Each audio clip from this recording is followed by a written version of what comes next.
Kamala just announced who her VP running mate is. Tim Walz. I didn't know who the hell that was. I don't know who the hell JD Vance is. So since both candidates, Kamala and Trump, have announced who their VP running mates is, Kamala is running with Tim Walz. Trump is running with JD Vance. I feel like we should get to know who these people are. Because, like I said, I'm starting to learn. We need to do a little research on these people. We're not just going to let these people just throwing anybody at us.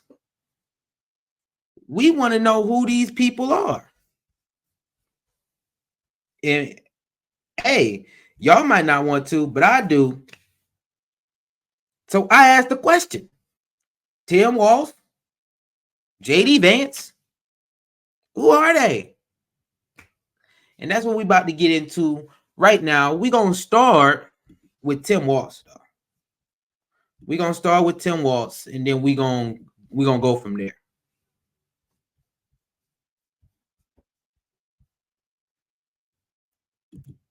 Let's get it. Harris named Minnesota Governor Tim Walz as her running mate. Walz is a former school teacher and seasoned Washington lawmaker who has been credited with a new political insult against Republicans.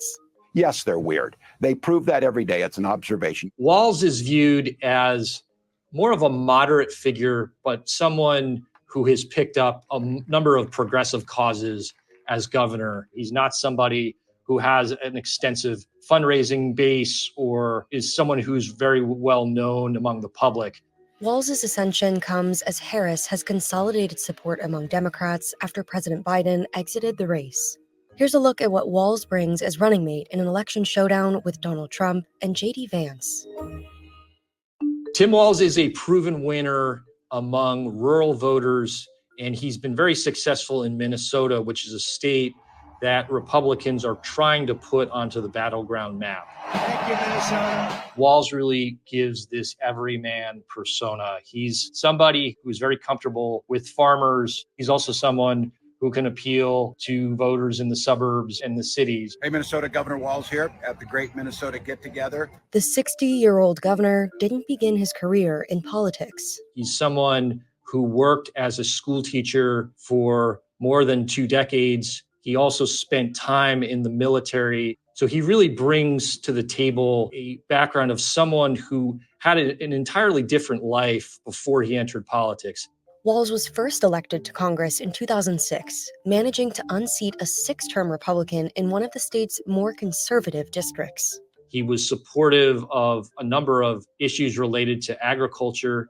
He also served as a leader on Veterans Affairs issues, given his extensive background in the Army Reserves. Walz was once given an A rating from the National Rifle Association. After the Parkland shooting in 2018, he quickly pivoted to support background checks, and the NRA disavowed many of his proposals. After 12 years in Congress, Walz ran for Minnesota governor in 2018 as someone who could compromise with Republicans. He won by more than 11 percentage points. Hello, one Minnesota. Walz was reelected in 2022 and a year later oversaw a Democratic-controlled state legislature with a progressive agenda. He helped get through a program to provide universal school meals for children. He was supportive of codifying abortion rights. He was supportive of the legalization of recreational marijuana. He was viewed as somebody who was very progressive on climate change, the environment, and also in promoting infrastructure spending. Walz was criticized for his handling of the civic unrest following the murder of George Floyd by a police officer in Minneapolis in 2020. I'm authorizing and talking to General Jensen to fully mobilize the Minnesota National Guard, an action that has never been taken in the 164-year history of the Minnesota National Guard. Walz deployed the National Guard 3 days after Floyd's murder. In July, the governor signed a police reform bill banning the use of chokeholds in most cases and requiring other officers to intervene when another is using excessive force. In the aftermath of George Floyd's murder, he faced some criticism that he did not act quickly enough to quell some of the violence that we saw on the streets of the city There was criticism that he restore order. In recent weeks, Walz has repeatedly used one word to describe Trump and his running mate, J.D. Vance. All right. So far, what I'm getting of who Tim Walz is, he's a Minnesota man. He's into, he's not a city guy. Not really a city guy. Veterans, he did a couple good things, I feel, the school lunch thing. He's very progressive when it comes to women's rights and abortion. He's very progressive when it comes to the legalization of marijuana. Hey, I think he's so far, just off the top good things that they gave me, a solid, good human being. I don't feel like he's not really. They haven't presented him as being too radical in a sense. He doesn't just come off too radical. Yes, he follows a more progressive lean towards things, but it seems like a lot of the things he's doing are for the betterment of people. I don't know how their economy's going over there or none of that stuff. That just is what it is. And then he was criticized for the way that he reacted to George Floyd's murder, allowing, a lot of vandalism and basically destruction of a whole community that came with that. And then his criminal justice reform with the no chokeholds and intervening policemen with each other. Good stuff so far. So let's continue and see it just a little bit more about him. Yeah, they're weird. And I am not changing that. I see Donald Trump talking about the wonderful Hannibal Lecter or whatever weird thing he's on tonight. That is weird behavior. And it seems to have caught on. By the way, don't you find some of their stuff to just be plain weird? In the lead up to his selection as Harris's running mate, he really showed a penchant for being the attack dog, namely his appearances on some of the Sunday shows, some of the cable TV hits that he did attacking J.D. Vance. People like J.D. Vance know nothing about small town America. Although no Republican presidential candidate has won over Minnesota voters since Richard Nixon, the Trump campaign wants to compete there. Minnesota is a state that Democrats really can't lose. Trump got very close in 2016 and has since then always tried to put. All right, I think that's enough with Tim. I don't give him a plus for that last comment. The way I feel about is I don't like calling people weird because everybody is weird in their own right. And we see that we reviewed that video from Kamala when she called people weird.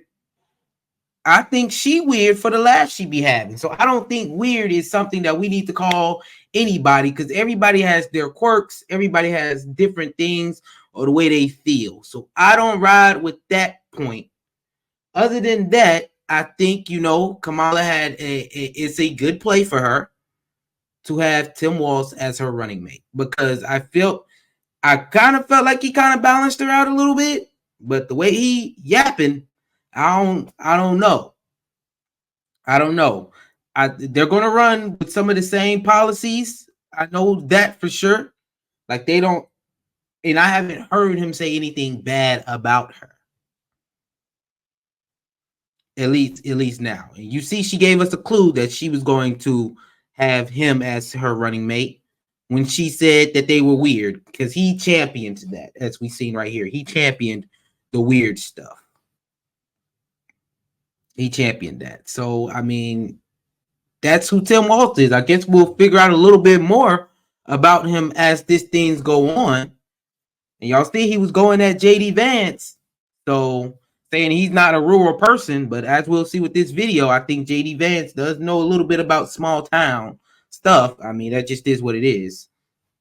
Just is what it is. And with that, we might as well just go ahead and say, J.D. Vance, who are you? Let's get into it. Meteoric rise in the Republican Party.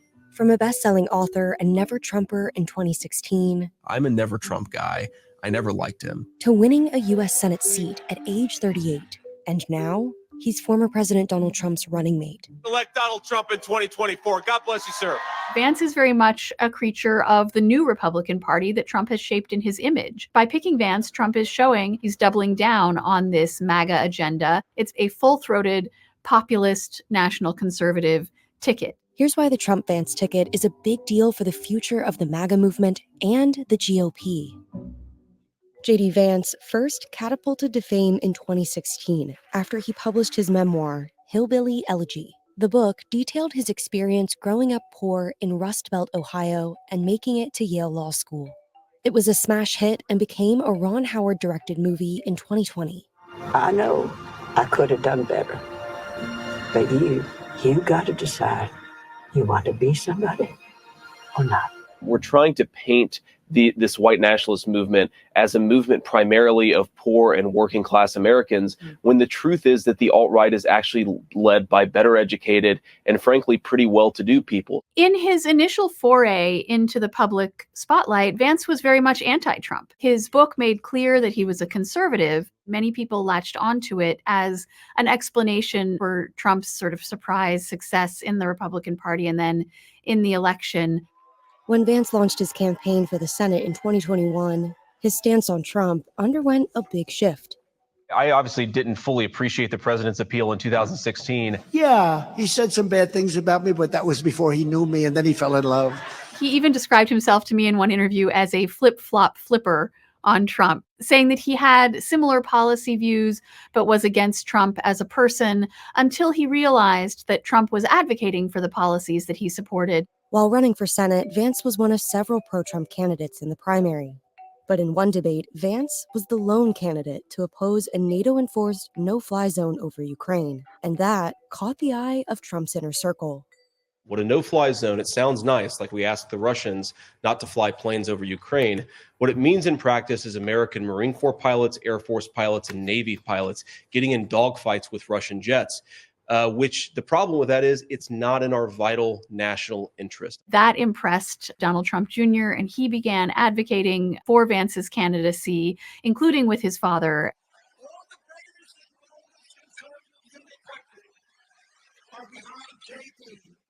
Trump's unique brand of conservative politics has been reshaping the core tenets of the Republican Party since he was elected in 2016, like tighter borders and a retreat from the world stage. He's changed the GOP so much that the Republican National Committee recently revamped its platform to a new, stripped-down version, one that focuses more on Trump himself than on specific policy decisions.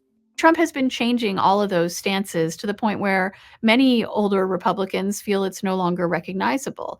At the same time, a movement has arisen in Trump's image that believes in his policies and believes that the Republican Party should be reshaped in his image.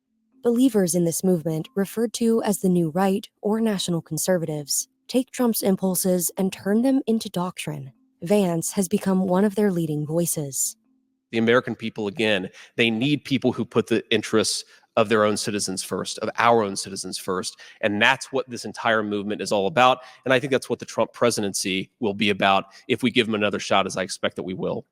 When Trump selected Mike Pence to be his running mate, that was a pick very much intended to reassure Republican voters. Pence, being a traditional conservative, an evangelical Christian, was someone who regular Republicans who saw Trump as sort of an arriviste in their party could look at Pence and say, all right, that's someone I can trust. Fast forward to 2024, it's clear that Trump no longer sees a need to share power with that wing of the Republican Party. Right after Trump's attempted assassination in July, Vance was one of the first Republicans to publicly cast blame at the Biden campaign for the shooting. As Republicans unite around the Trump-Vance ticket after the July 13th attack, Democrats remain in disarray following President Biden's disastrous debate performance in June. Biden has vowed to stay in the race despite have shaped up. Senators Marco Rubio from Florida and Tim Scott from South Carolina were also contenders on Trump's VP shortlist. Team that he could potentially galvanize those voters even more than Trump already does to juice Republicans. All right. So who is J.D. Vance? I feel like, we know that he grew up poor, made his way through college, made himself something. That's what I know about him on that part. He's like many Americans, didn't like Trump at first, but as we see, he speaks. Trump just puts it in your face. He puts it in your face, which is way better to me personally than behind your back dealings, which black people have dealt with a long time.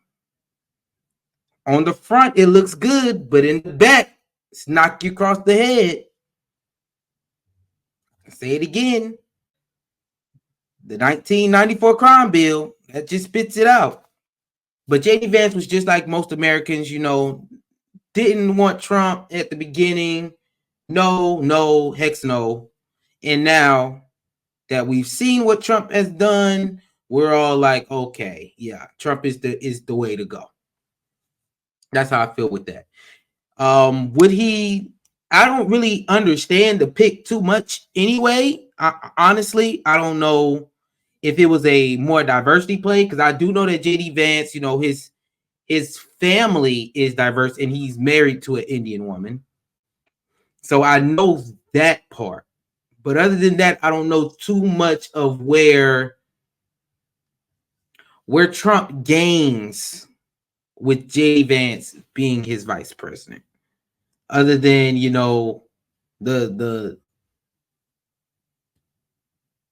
his connection to the American dream per se, I would kind of think, because the American dream that they present is you can come from nothing and turn into something. So that's what I get in the diverse family play. Other than that, I don't see too much. J.D. Vance seems like a good person at the end of the day. I did like how he felt about, the U.S. and the war thing. Like I said, I'm not for the war. I don't want any of that stuff. So yeah, I think it's just something that we got to look at. I feel like personally, Kamala's choice fits her better than Trump's choice fits him. But either way, it just is what it is. Tim Walz, it has the exact same agenda, I feel like,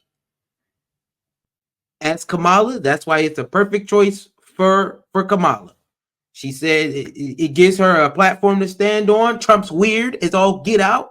She gets to say that now, and she has somebody to champion that, to help her get elected. So I think her choice in vice president was good. Trump's choice in vice president to me is more of a like, let's pick somebody who our audience can get behind, a white man who's doing good for himself. Yeah, I feel like Trump's choice was very basic. Like Trump's choice wasn't just, he picked this person. Like everybody, if he would have picked Vivek Ramaswamy, oh my God, he picked Vivek, it would have went crazy. But he just picked a very safe choice, J.D. Vance. J.D. Vance is pretty much, I feel like, going to go along with Trump. It's going to happen. Very safe choice. With that, I hope that y'all learned a little something about who your VP candidates is. Who are the running mates for the people that y'all are choosing? Me, I personally never really paid attention to who the vice president is. I really never cared who the vice president was. I'm only voting for the president. But as y'all see now, with the Biden thing, we need to pay more attention, because he was the president. As soon as he got out of there, his vice president pick, who is Kamala, who is just somebody that is, to me, the vice president is picked by the nominee. They're just picked by the nominee. It has nothing to do with what the people want. Nothing to do with a democratic process or none of that. You don't have to vote for who they are. You vote for the main candidate. The main candidate picks who they want to be their vice president. And you kind of got to just go along with it that way. So now we see that, yeah, vice presidency, it does matter. Vice presidency does matter. So we kind of do a little research on all of them. And with that, man, make sure y'all like, subscribe, and leave a comment.